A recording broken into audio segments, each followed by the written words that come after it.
Bu tarz festival, aslında festival adı anlaşmaya çok büyük katkı sağlayacak. Yani medya huzurunda. Çiftçilerin ana problemlerinin başında mantarı hastalık. Bir hasat şenliği şeklinde. Dolayısıyla doğal olarak tarlada gerçekleşti hasat şenliği. Festival içerisinde sadece hasat şenliği olmaz, sınıf içerisinde gerçekleştirilecek. Bir dizi etkinliği, eğitimde ben başarılı olmuştu ayrıca. Bir kooperatifleşme sağlığı olmak lazım. Eğer üretici, sadece sınıf içerisinde olmak zorunda da değil. Biz kendi ürünümüzü İzmir'de de tanıtırız. Bütün bu çalışmaları, yaptığımız demonstrasyon çalışmalarındaki çıktılarını, verilerin, getirdiğimiz tohumlarını, verilerini karşılaştırıp sonuç olarak bir hasat şenliği şeklinde bunu bütün çiftçilerimize göstereceğiz. Doğru yapabileceğimizi sahada da gösterdi arkadaşlar. Hocalarımız sağ olsunlar, Allah razı olsun. Sizlerle bunu da paylaşmışlardı. Ama işin bu ayağı markalaşma ve pazarlama kısmı bizim Türkiye olarak, genel olarak çiftçilerimiz açısından biraz daha zor geçen, biraz daha sıkıntılı olan, daha az bilgili, daha az tecrübeli olduğumuz kısım.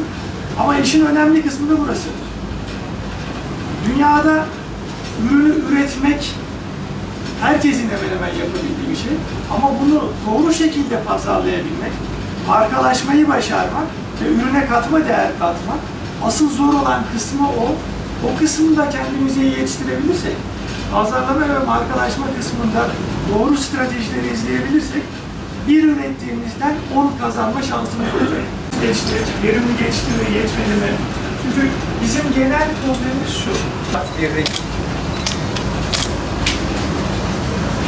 Teşekkür ediyoruz. Emeğinize sağlık, hayırlı uğurlu olsun. Fuat Burak. Bu projemizin temel amacımız üreticilerimizi bilinçli bir şekilde bu yer fıstığı yetiştiriciliği yapmaktır.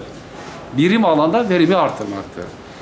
Kazanılan ürünleri iyi bir şekilde değerlendirmektir. Bizim temel amacımız budur yani. Üreticileri daha iyi kazandırmak. Biz geçen sene 2020 üretim sezonunda Türkiye üçüncüsü oldu Şırnak bazında. Bizim hedefimiz birinci olmaktır. Yani bu sene aşağı yukarı bir 100.000 dönüm yer fıstığı yetiştiriciliği bekliyoruz. Biz burada 5 tane üreticimizi seçtik. Sertifikalı tohum.